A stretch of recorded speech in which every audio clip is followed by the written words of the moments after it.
ತುಮಕೂರಿನ ರೈಲ್ವೆ ಸ್ಟೇಷನ್ಗೆ ನಮ್ಮೆಲ್ಲರ ಆರಾಧ್ಯ ದೈವ ಪರಮ ಪೂಜ್ಯ ಸಿದ್ಧಗಂಗಾ ಶ್ರೀಗಳವರ ಹೆಸರನ್ನು ಇಟ್ಟು ಭಾರತ ಸರ್ಕಾರ ಹೋಮ್ ಮಿನಿಸ್ಟ್ರಿಗೆ ನಾವು ಅಲ್ಲಿಂದ ನಾವೇನು ಮಾಡಿದ್ವಿ, ರಾಜ್ಯ ಸರ್ಕಾರಕ್ಕೆ ಒಂದು ನಿಮ್ಮ ಒಪಿನಿಯನ್ ಕೊಡಿ ಅಂತ ಒಂದು ಕಾಗದ ಬರೆದಿದ್ದೀವಿ. ನಾನೇ ಸ್ವತಃ 4-5 ಸಾರಿ ಹೋಗಿದ್ದೇನೆ.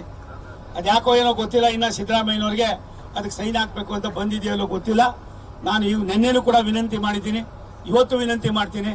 ಇಂಥ ಪುಣ್ಯಾತ್ಮನನ್ನ ಒಬ್ಬ ನಡೆದಾಡುವ ದೇವರ ಹೆಸರನ್ನ ಒಂದು ರೈಲ್ವೆ ಸ್ಟೇಷನ್ಗೆ ಇಡ್ತೀನಿ ಅಂದಾಗ ಯಾರೋ ಸೀನಾ ಮಗದೊಬ್ಬ ಮಾತಾಡ್ತಾನೆ ಅಂತ ಇಂಥದ್ಕೇನಾದ್ರು ನೀವು ತೊಂದರೆ ಕೊಟ್ಟರೆ ನನಗೇನು ಲಾಸ್ ಇಲ್ಲ.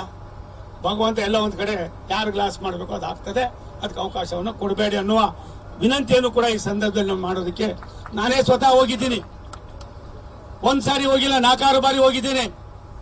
90 ಕೋಟಿ ರೂಪಾಯಿಗಳನ್ನು ಈಗಾಗಲೇ ಸ್ಯಾಂಕ್ಷನ್ ಮಾಡಿಸಿ ಟೆಂಡರ್ಗೂ ಕೂಡ ಬಂದಿದೆ.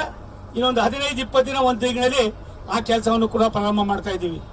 ಈ ದೇಶಕ್ಕೆ ವಿದ್ಯೆಯನ್ನು ಕೊಟ್ಟು ಬಡವನ ಮಕ್ಕಳು ಕೂಡ ಸಮಾಜದಲ್ಲಿ ಬದುಕಬೇಕು, ಸಾಮಾನ್ಯ ಬಡವರ ಮಕ್ಕಳು ಕೂಡ ಈ ರಾಷ್ಟ್ರದ ಮೂಲ ಒಂದು ಮೇಲು ಮಟ್ಟಕ್ಕೆ ತರಬೇಕು ಅನ್ನೋ ದೃಷ್ಟಿಯಿಂದ ಮಾಡಿದಂಥ ಒಬ್ಬ ಪುಣ್ಯಾತ್ಮನ ನಡೆದವಾಡ ದೇವರ ಹೆಸರಿಡೋದಕ್ಕೆ ನೀವು 5-6 ತಿಂಗಳು ಇಟ್ಕೋತೀರಾ ಅಂದ್ರೆ ಇದು ನಿಮ್ಗೆ ಅಲ್ಲಿವರೆಗೂ ಸರಿ ಹೋಯ್ತದೆ.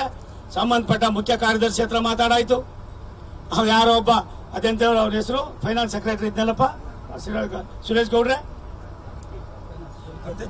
ಹತ್ತಿ ಕಾಮತ್ಗೆ ಅವರು ನಮ್ಮ ಜಿಲ್ಲೆಯವರೇ ಮಾಡಬೇಕು ಸರ್, ಏನ್ ಮಾಡೋದು, ಒತ್ತಡ ಇದೆ ಅಂತಾರೆ.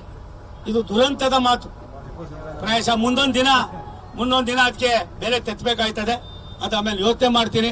ಒಂದು ವಿನಂತಿ ಮಾಡ್ತೀನಿ, ರಾಜ್ಯ ಸರ್ಕಾರ ಕೇಂದ್ರ ಸರ್ಕಾರ ಒಂದು ನಾಣ್ಯದ 2 ಮುಖಗಳಾಗಿ ಕೆಲಸ ಮಾಡಬೇಕಾಯ್ತದೆ.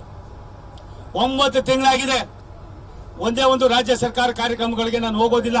ಬೇಕಿಲ್ಲ ನೀವು ಮಾಡ್ಕೊಳ್ಳಿ ಅಂತೀನಿ, ನೀವು ಮಾಡ್ಕೊಳ್ಳಿ ಅಂತೀನಿ. ನನಗೇನದು ಇದ್ದಿಲ್ಲ, ನನಗೆ ಬೇಕು ಕೆಲಸ, ನನಗೆ ಬೇಕು ಈ ಭಾಗದ ಜನರ ಸರ್ವಾಂಗೀಣ ಅಭಿವೃದ್ಧಿ. ರಾಷ್ಟ್ರದ ಪ್ರಧಾನಮಂತ್ರಿ ನರೇಂದ್ರ ಮೋದಿ ಅವರು ನನ್ನನ್ನು ನಾರ್ತ್ ಈಸ್ಟ್ನ 7 ರಾಜ್ಯಗಳಿಗೆ ನನ್ನನ್ನು ಪ್ರತಿನಿಧಿಯಾಗಿ ಹಾಕಿದ್ದಾರೆ.